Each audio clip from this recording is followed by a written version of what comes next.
Welcome back to Let's Play Final Fantasy VIII.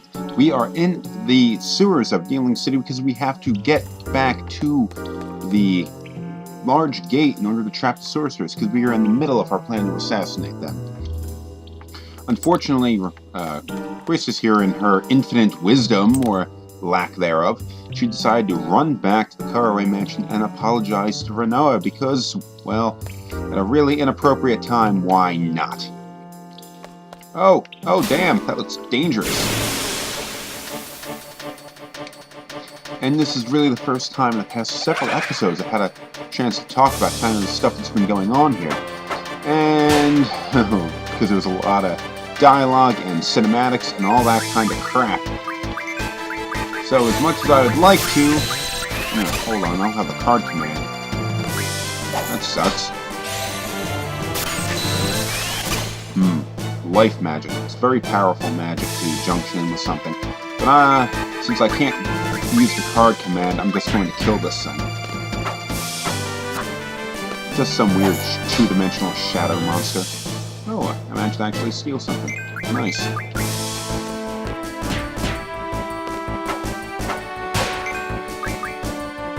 Is it dead? Yes, it's dead.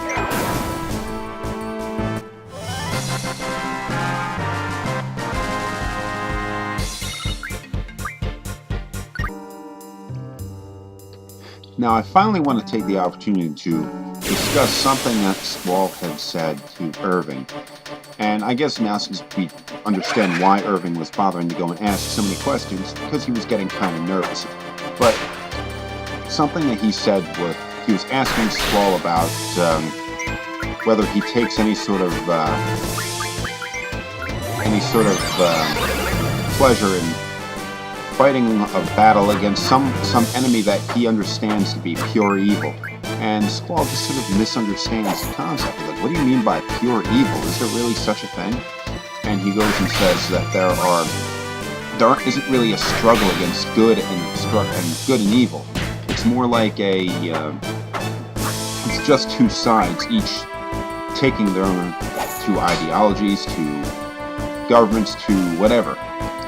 Taking different sides, and they're not really good, they're not really evil, they're just both doing what they think they have to do. And that's, I don't really think it was what Irving expected to hear or wanted to hear, but it's kind of a more realistic sense, because a lot of these games have oh, you're taking a fight against evil, and does evil really exist in the kind of way? Sure, look at someone like the president of Galrada, that Benzer Daily guy. He's a real fighter. That's for damn sure. He's dead now. But he's a real son of a bitch. But you can look back far enough and you see he was fighting against the country of Vestar, and he was in fact he was a soldier in the Second Sorcerer's War, with whatever the details of that are never really come out. But there's a time that you can go back and say that he was probably the lesser of two evils. Wasn't an absolute evil son of a bitch. He was perhaps the better of the two. So you're really saying, even if you could say that he was an evil person, or you could say that the sorceress that was leading Esther is an evil individual, one wasn't good fighting against evil. They were just two different sides fighting for their own purposes. I just think it's cool to finally see a game where somebody just sort of acknowledges that concept. And I have to say, some of the later Final Fantasy games, I'm actually thinking of Final Fantasy XII when I say this, they went and took this a step further by having actual characters who you could definitely not really say, unless you really got a good perspective on their character, can really not say whether they're good or evil. And I'm thinking specifically about if you played 12, you would know, say, like Vayne Salador is a character. I mean, you get every impression in the world by this guy's presence in the game, that he's an evil son of a bitch. But listen to him speak and the way he rationalizes a lot of his stuff. he doesn't really seem like he's just some all-out evil rat bastard who's out to just crush the world. I mean, he eventually turns out to be that way, but the way he rationalizes everything and the way he does everything, it's not telling. It's a little bit more realistic to the way things are in the world, I think.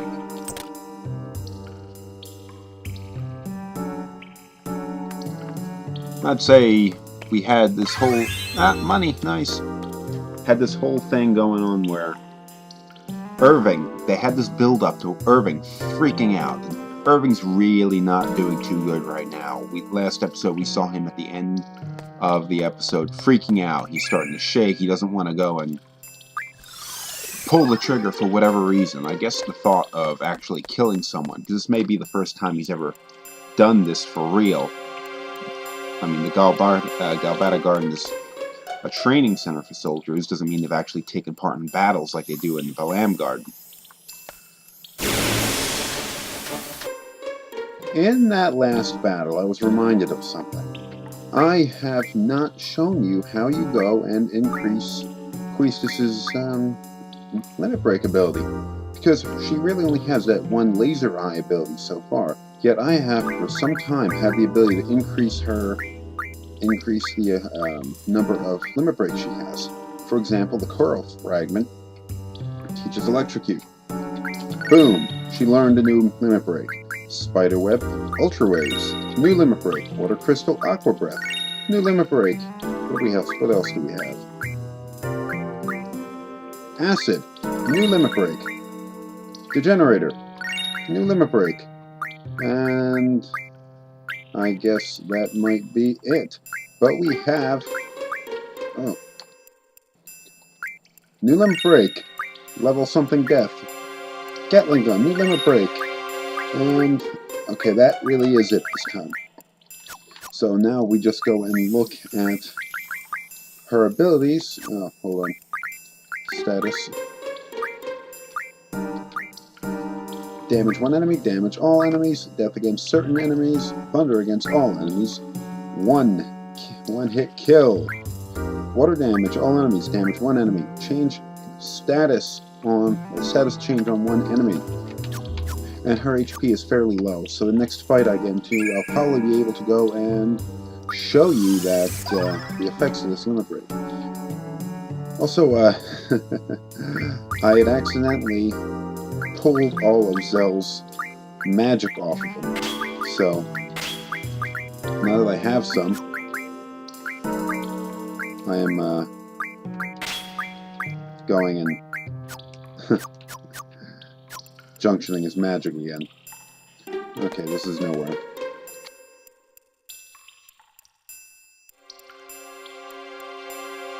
The music stopped? Okay, the music didn't stop, or at least I don't think you would have noticed the music stopping. I hit the mute button.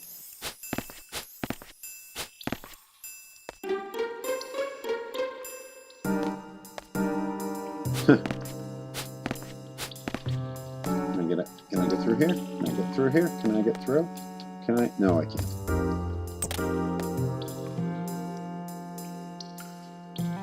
In one quick move, Quistis learned all of the limit breaks she has been lacking.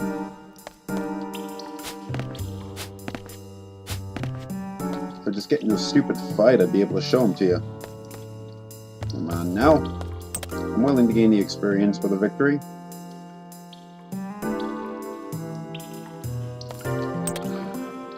Just jump. Why are all these weird water wheels around here? What good do they do? And what's powering them? Because it's obviously not the flowing water. Okay, here. What in the hell is that? Ooh, I want that thing's card. But first, limit break. Okay, we did. Let's do acid first, because it's the one that's least likely to kill it.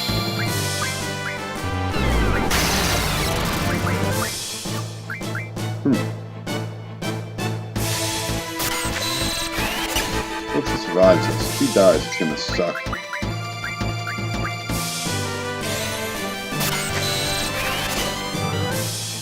pull another limit break out. Oh, almost down.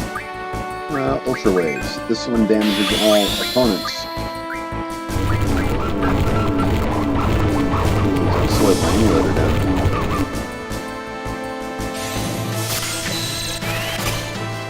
What else we got?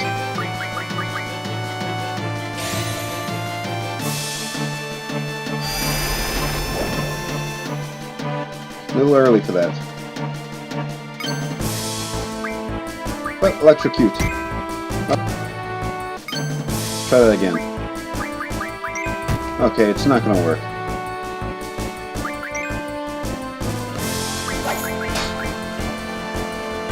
It's not going to work. She's unconscious. And I'm not going to use a... Well, actually I could. Well, I don't have any life magic available because I don't have the magic command available for either of these characters. I could use a Phoenix Arrow. Because I think I still have... son of a bitch.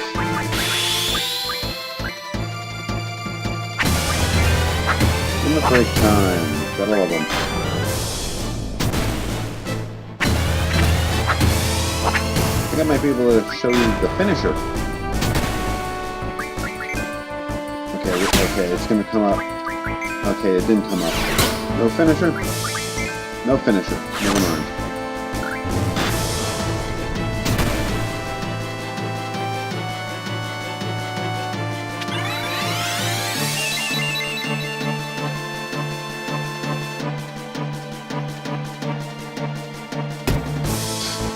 Quit picking on her.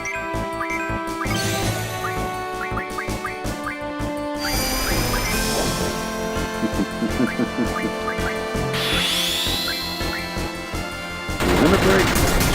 Crazy damage. Oh, actually, the damage wasn't that good there.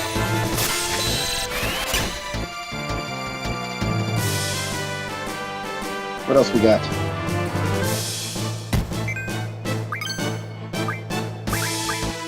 This is probably not going to work.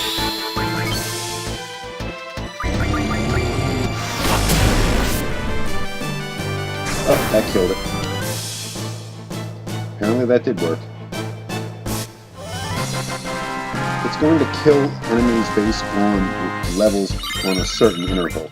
Like, let's say it was like level 5 death, for example. It'll only kill enemies whose levels are divisible by that number. For example, level 5 death would kill an enemy that's level 5, level 10, 15, 20. Level 4 death would kill any enemy that's level 4, level 8, level 12, 16. You get the point. Obviously, a level 5 death is pretty easy to understand what it's going to kill and what it will not kill. But at the same time, a lower level one is going to be a little more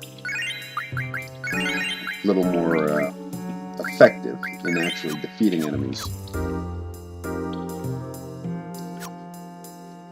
Okay, I think we've killed enough enemies, and I'm going to enable an ability on one of my characters. I think Selfie's the one carrying it right now, which will decrease the number of encounters I'm actually going to have. Yeah, she's got it. Encounter rate by half. Eventually I'm going to learn an ability that will reduce my random encounters to 0. And I'll be able to just run around and not get in any fights when I don't want to. But that's still on the way. I need to gain a few more ability points as Diablos in order to gain that ability. Actually, I'm not even starting to build it yet. It's right up here. I should put it there. It's my new one. I don't want to be learning that ability. I want to learn that one. Everybody should be able to junction HP.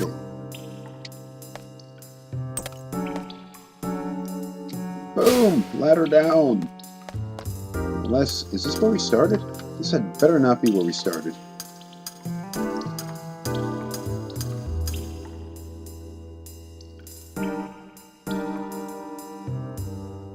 And this is where we started. Now that ladder brought us back to where we began, and I guess the advantage of this would be that the save point is right there and you can save and use a tent to recover your character's HP and whatnot.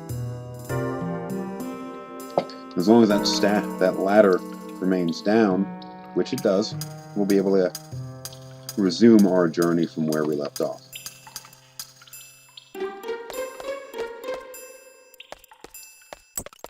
Go, go, go! This looks exactly like places we've been to already. Just using the same screen over and over again. There's a magazine on the ground over there. I want it.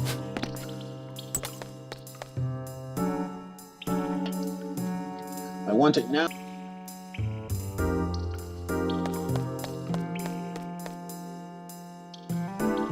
You can tell we haven't been to these places yet because the doors are still closed. Oh, okay. Here's a save point. I can go and save. I will not. Can't go that way. Now we're going to head up this. Now this will lead us into where we were supposed to be heading to begin with, where they should have stayed. It'll be at the gate. And this will be a safe place for me to end the episode, but you know what? Screw that. I'm not ending any frickin' episode right now. I am determined to get through this frickin'... get to the end of this disc in this one episode. So let's do this thing.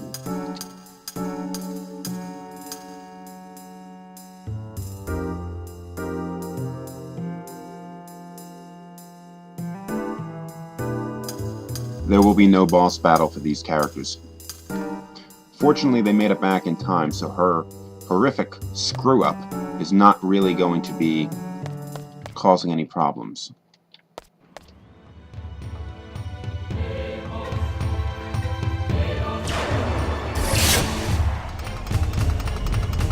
Oh, and up they go.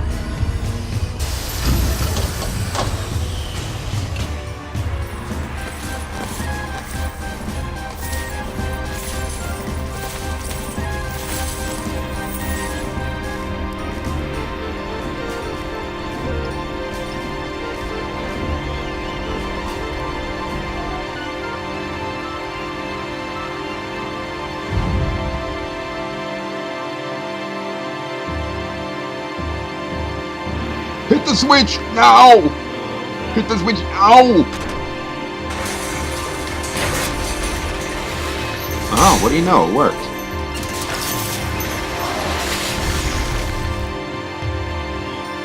Irving, you better get his shit together and shoot that damn...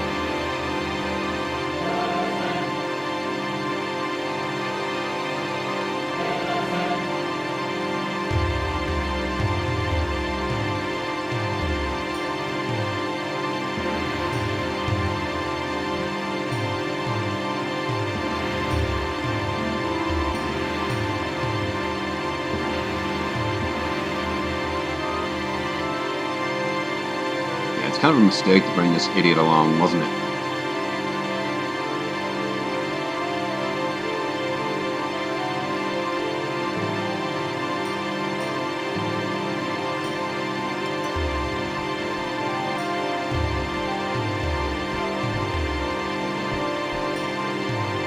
Okay. Regardless of whether he misses or not, he's just taking it as a signal. Because Squall will go and take care of the rest. I guess like some sort of psychology.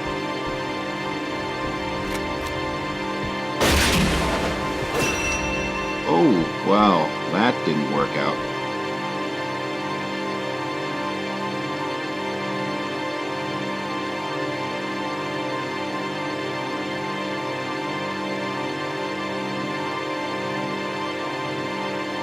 I've already junctioned them, so we're good to go.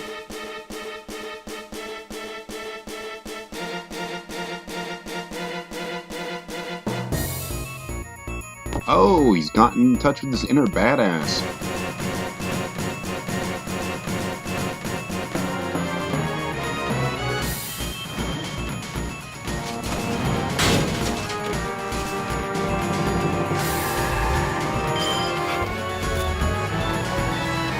Yeah, make sure your headlight's on. You want to be safe when you're out there on the road.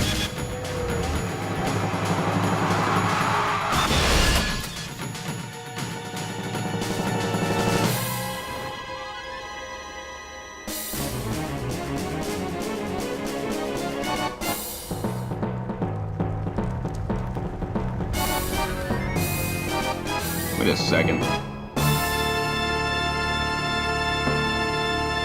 Everything's backwards.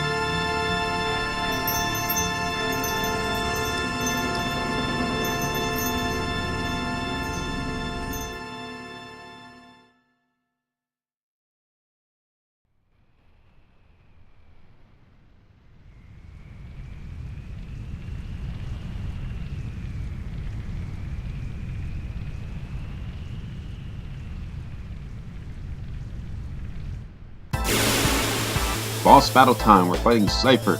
Now what he is doing here is he is being the Sorceress Knight. In the world of Final Fantasy VIII, the Sorceress always seems to have a bodyguard that is called her Knight. And that was apparently Cypher's dream his entire life, was to become a Sorceress Knight. Now this fight isn't going to be terribly difficult. I mean, Cypher is pushed during the game storyline as being quite a capable soldier, but in this one-on-one fight, he is not going to be an extremely difficult opponent. See, look, he fell a lot quicker than I was even expecting. I was so disappointed when I first played this, when I wiped the floor with him so quickly.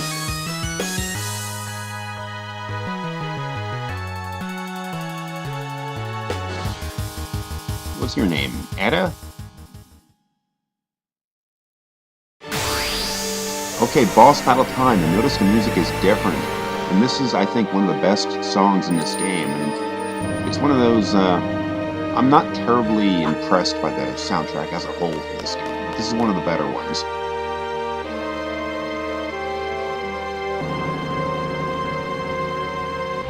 Okay, they joined in.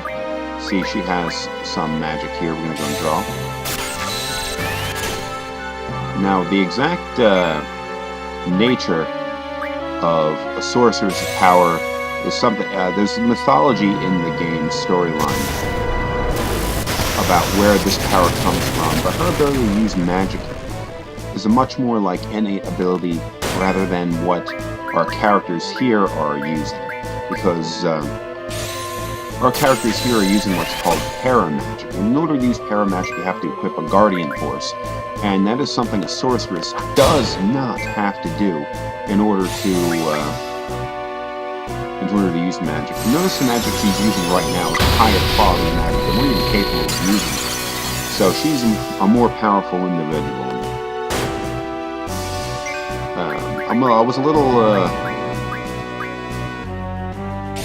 disappointed when I first played this game, is that we're fighting the sorceress, who is obviously being pushed as the antagonist of this game back in Disc 1, because we are still in Disc 1. Show some nice magic I can draw. I don't want to be doing this too much on stream though.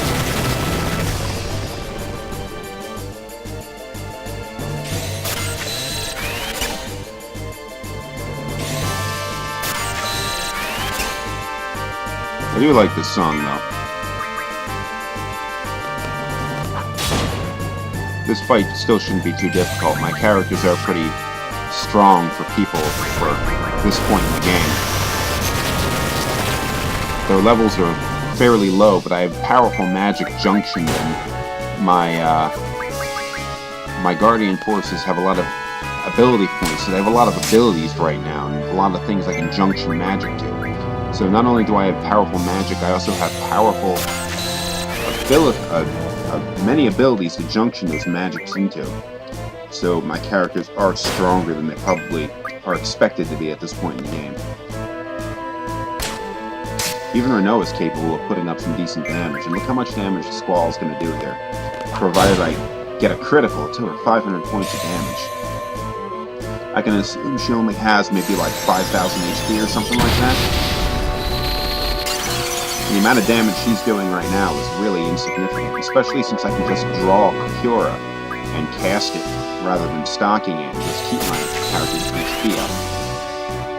If Squall ever got to a low HP, he'd really be able to kick ass.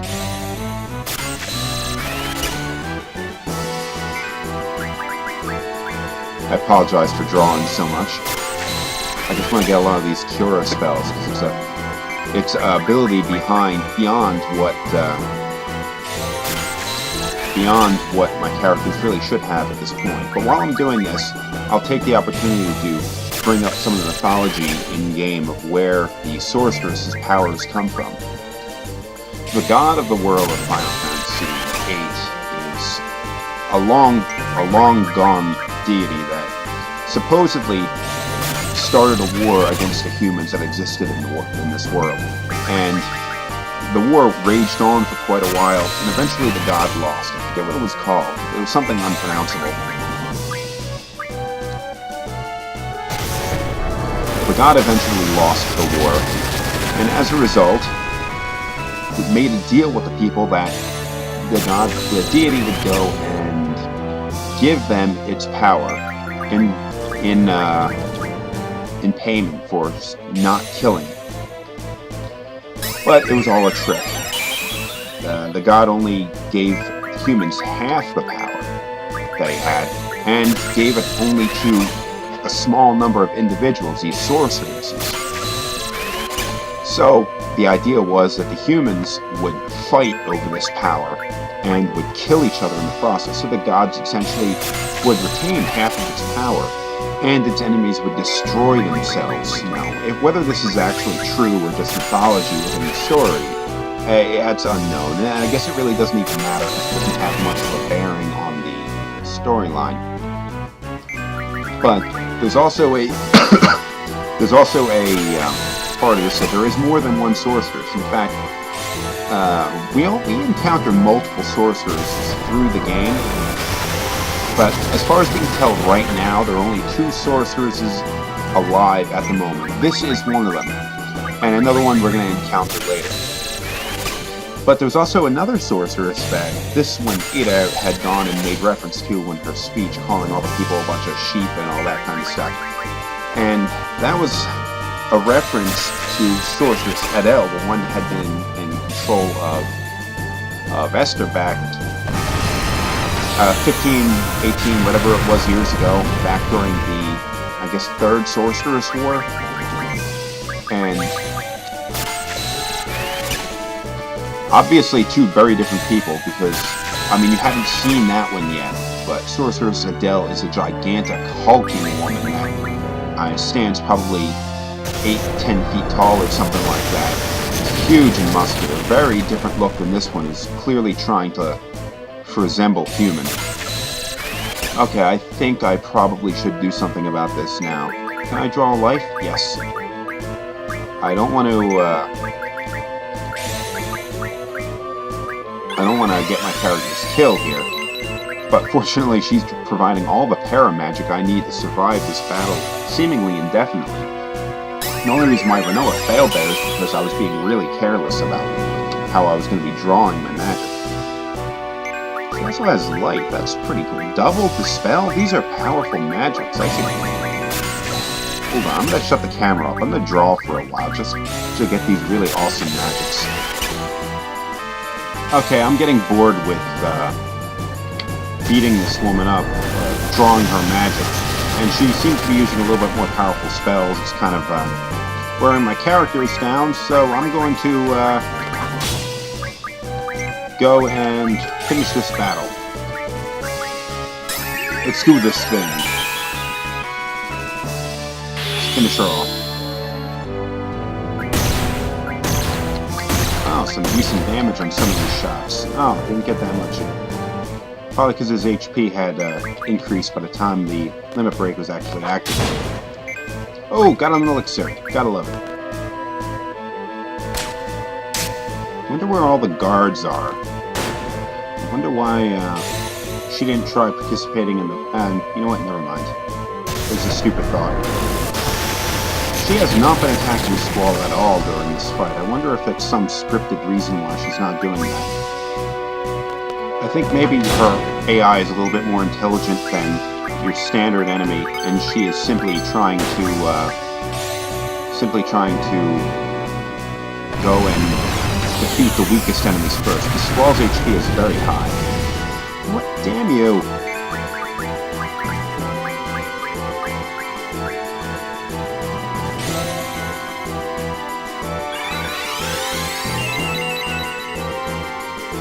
If you didn't want me doing this, you probably shouldn't have given me the ability to draw all the magic I needed to survive. Start talking Squall, why don't you? You're not difficult or anything, you're just being irritating. Whoops, I cast that on the wrong character. Oh, there, fight's over anyway.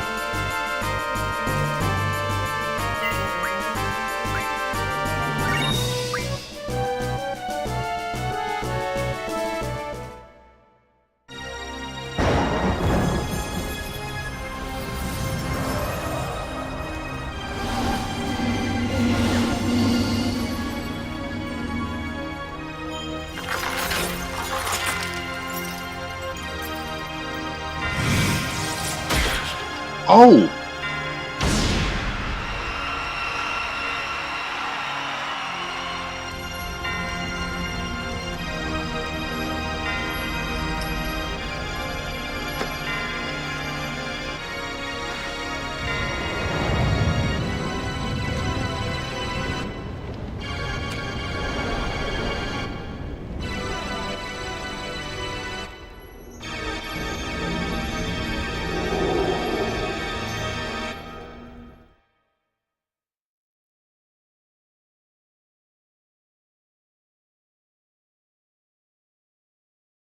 And that is the end of Disc 1.